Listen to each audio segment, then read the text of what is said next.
What happens when the people you trust most become the architects of your pain? What if the father you believed abandoned you never left at all? Some secrets are buried so deep, they reshape entire lives. My name is Maya Carter, and for 14 years, I believed I was Maya Wilson. I believed my father was a monster who abandoned me when I was 6 years old. I believed the man who raised me was my savior, and the woman who bore me was protecting me from a terrible truth. I believed all of this because belief was easier than questioning, and questioning meant risking the only stability I had ever known.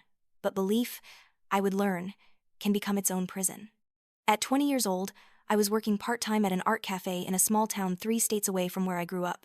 My hands were always stained with paint or coffee, and I preferred it that way. Art was my escape, my language when words failed me, and words failed me often. I had learned early that speaking up only brought more problems. The box I found in the attic changed everything, though I didn't know it at the time. It was tucked behind old Christmas decorations, covered in dust and forgotten by everyone except fate itself. Inside were letters, dozens of them, all addressed to Maya Carter. Birthday cards, holiday wishes, apologies written in desperate handwriting, all signed by someone named Mike Carter. My hands trembled as I read them. Each letter spoke of love, of missing me, of court dates and lawyers and a fight that never ended. The dates went back years, right up until just months ago. This Mike person had never stopped writing, never stopped trying to reach me. But I was Maya Wilson. Wasn't I? The phone call came on a Tuesday morning while I was opening the cafe. The hospital voice was clinical, professional. Serafina Wilson had been in a serious car accident. I was listed as her emergency contact. The words hit me like cold water. Serafina, the woman I called mother, though she had never made the title feel warm. I closed the cafe and drove through the night, my mind spinning with questions I had never dared to ask. Why was I living 3 states away under a different name? Why did the letters in that box feel more real than anything in my supposed life? Why did I feel more fear than love at the thought of seeing Serafina again? The hospital smelled like antiseptic and secrets. Serafina lay unconscious in the ICU, tubes and machines keeping her stable. But it was the man sitting in the corner who made my blood run cold. Silas Peterson, my stepfather. Though he had always insisted I just call him Silas. Never dad, never father. Just Silas, delivered with eyes that held too many shadows.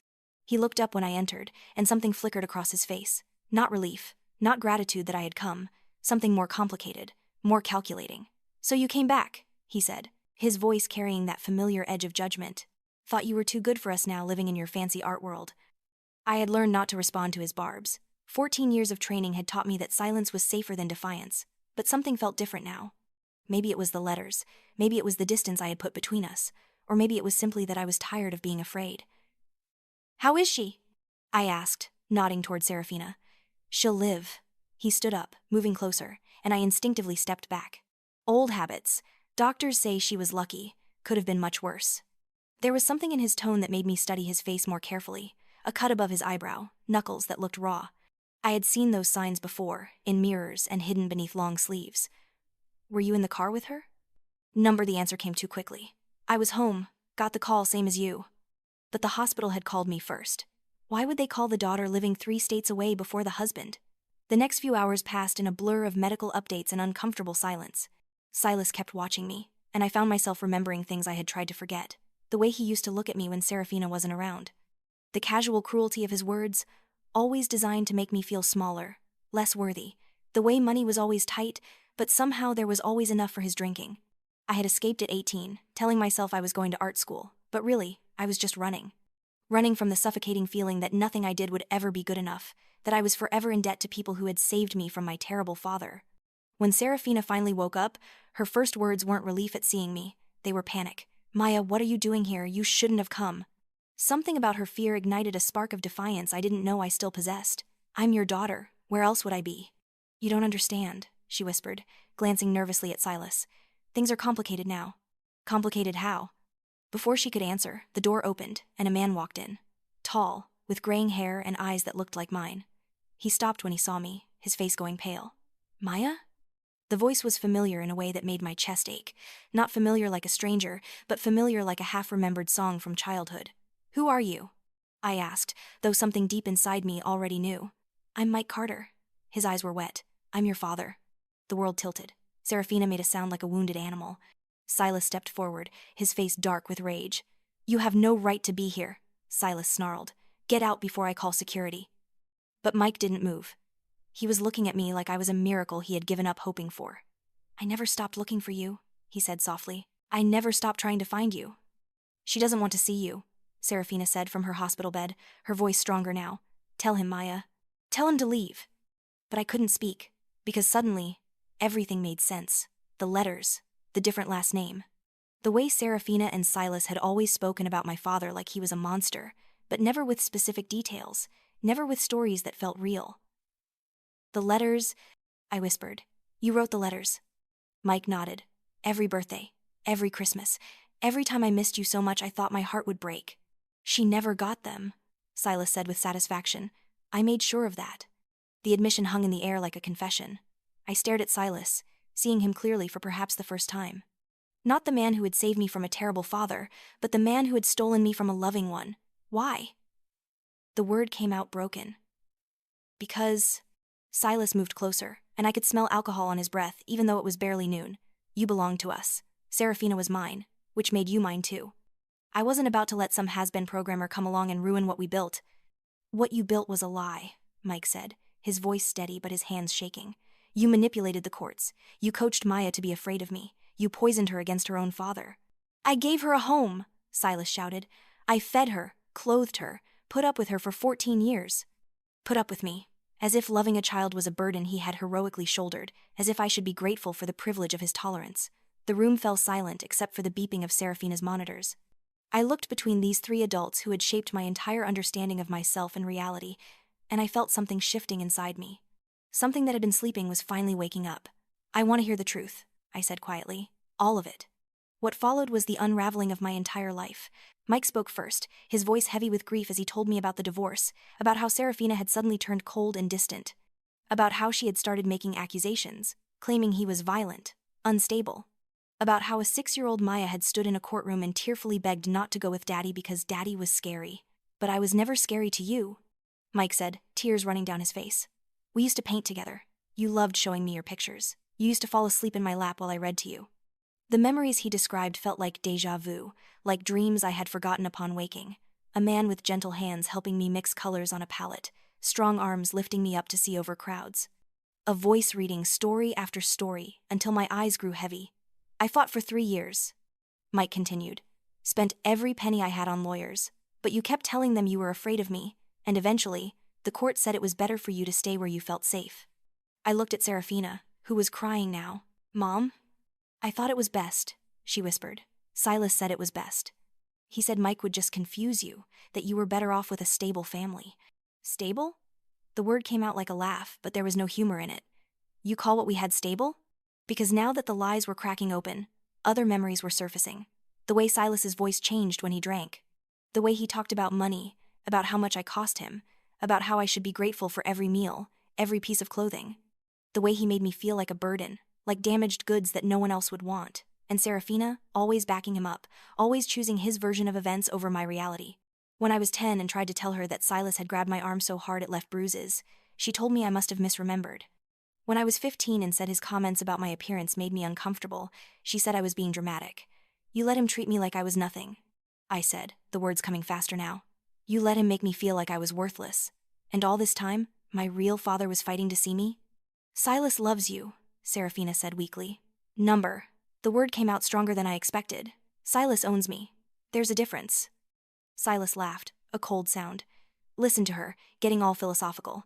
"You want to know the truth, princess. Your precious daddy couldn't keep his wife happy.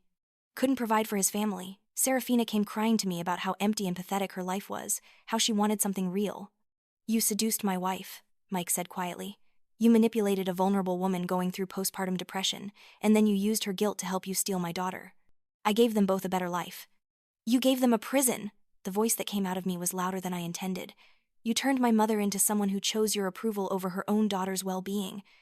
You made me believe I was unwanted, unworthy, a burden that should be grateful for scraps of affection." Silas's face darkened.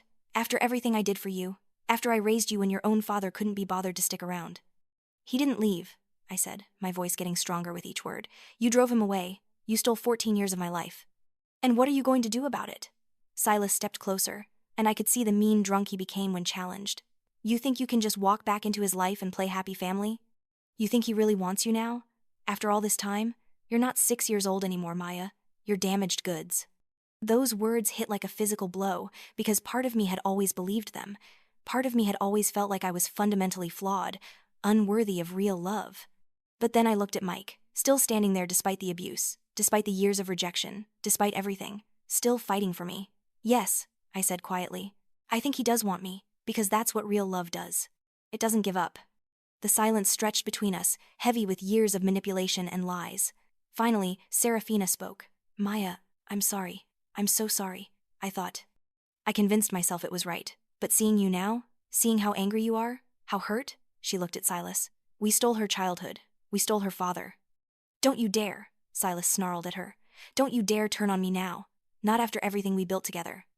What we built was wrong, Serafina said, and for the first time in my life, she sounded like my mother. What we did was unforgivable. Silas looked between us, and I could see the exact moment he realized he was losing control of his carefully constructed narrative. Fine, he said, his voice turning cold and calculating. You want your daddy? You can have him, but don't come crying to me when you realize why Serafina left him in the first place. Don't come crawling back when you discover what kind of man he really islanded. What are you talking about? Mike asked. Silas smiled, and it was the cruelest expression I had ever seen. Ask him about his temper, Maya. Ask him why Serafina was so scared she had to protect you from him. That's not true, Mike said, but there was something in his voice, a hesitation that made my stomach drop. Isn't it? Silas pulled out his phone, scrolling through something. Because I have videos, Maya. Videos of your father screaming, throwing things, losing control. Videos that Serafina took when she was planning to leave him. My world, which had just started to make sense again, tilted once more. Show me, I said. The video was shaky, obviously recorded in secret. It showed Mike, younger, angrier, shouting at Serafina about something. I couldn't make out the words, but his body language was aggressive, intimidating. In one clip, he threw a glass against the wall. This is who you really are, Silas said to Mike with satisfaction. This is why she needed me.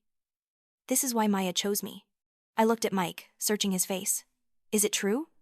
Mike was quiet for a long moment, and my heart sank. But then he spoke, his voice steady. I went through a very dark period after your mother started pulling away from me. I was confused, angry, desperate to save my marriage. I did raise my voice. I did throw things. I was not the man I wanted to be. The honesty in his admission surprised me. But, he continued, I never ever raised a hand to you or your mother. And when I realized that my anger was scaring you, I got help. I went to therapy. I learned to manage my emotions better. He's lying, Silas said. Men like him don't change. Men like you don't change, I said, turning to face Silas fully. Men who spend 14 years systematically breaking down a child's self-worth. Men who steal letters and manipulate courts and convince everyone that control is the same thing as love.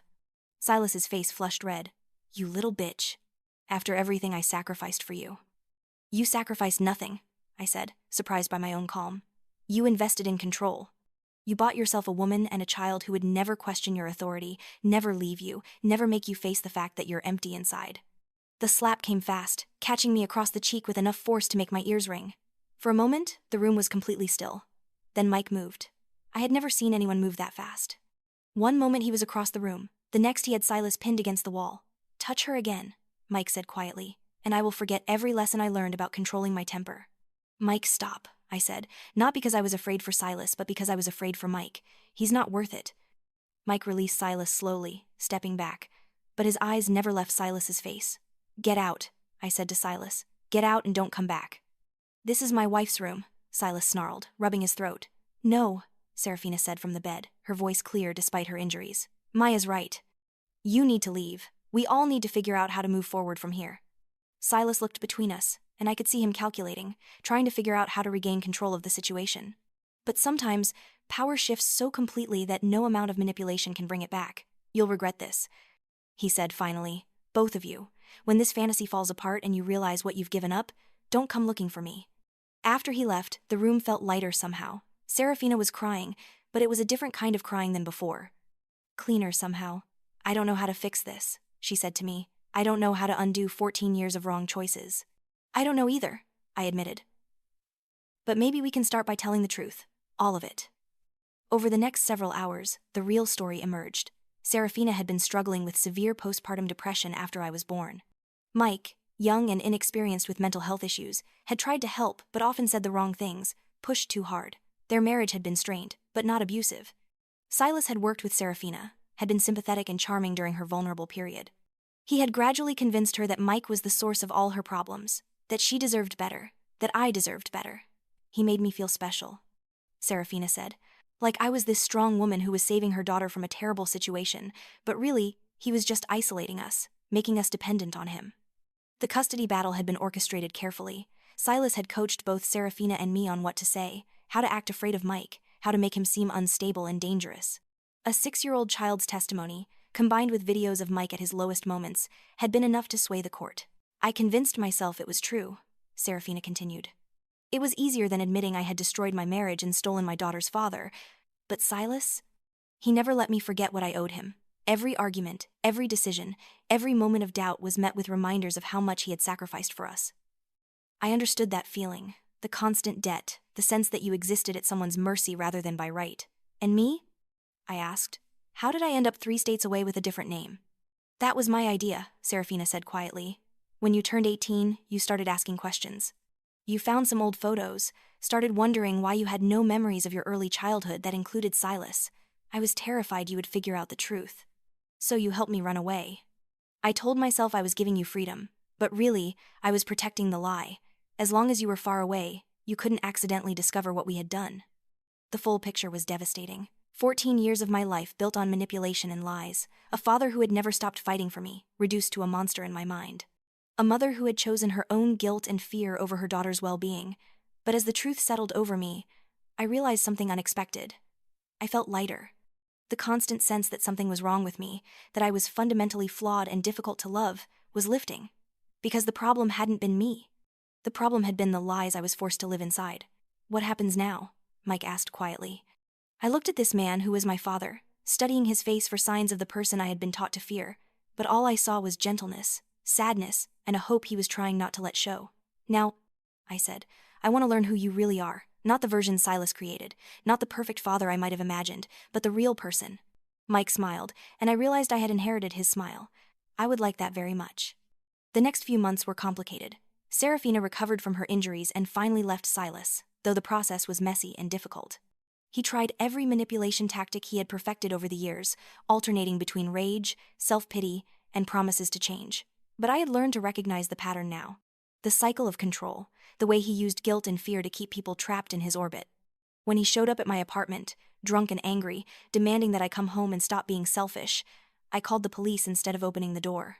When he tried to convince Serafina that Mike was manipulating me, poisoning me against my real family, she finally stood up to him. Maya's real family is the one that loves her without conditions, she told him. The one that doesn't keep score of every kindness or use her vulnerabilities as weapons. Mike and I took it slow. We met for coffee, went to art galleries, had long conversations about everything and nothing. He told me about the years he had lost, the birthdays he had celebrated alone, the way he had kept my childhood bedroom exactly as it was, just in case. I told him about art school, about the dreams I had put on hold because I was too afraid to believe I deserved them. About the relationships I had sabotaged because I couldn't trust anyone who claimed to love me. You know what the cruelest part was? I said one afternoon as we walked through a park. It wasn't just that Silas made me believe you didn't want me, it was that he made me believe I wasn't worth wanting. Mike stopped walking and turned to face me. Maya, you are worth everything. You always were. The fact that someone convinced you otherwise doesn't make it true. Slowly, carefully, we began to build something new. Not the father-daughter relationship we might have had if those 14 years hadn't been stolen, but something honest and real that could grow from where we actually were. Serafina was trying too, in her way. She was in therapy, working through years of manipulation and poor choices. She visited sometimes, awkward but genuine in her attempts to make amends. I can't undo what I did, she said during one visit. But I can make sure it stops with me. I can make sure you know the truth, even if it makes me look terrible. The truth did make her look terrible, but it also made her human, flawed and manipulated and struggling to do better. I wasn't ready to forgive completely, might never be, but I could understand. 6 months after that day in the hospital, I had my first art exhibition. It was small, held in the cafe where I worked, but it represented something enormous for me. The pieces were all about identity, truth, and the way lies can reshape reality. The centerpiece was a painting of a young girl reaching toward 2 different versions of a man, one monstrous and terrifying, one kind and sad. Mike stood in front of it for a long time. Which one is real? He asked. Neither, I said. And both. That's what makes it so complicated. But as I looked around the room, at my art on the walls and Mike beside me and Serafina nervously admiring a landscape I had painted, I realized that the most important truth was simpler than I had thought. Love doesn't require perfection.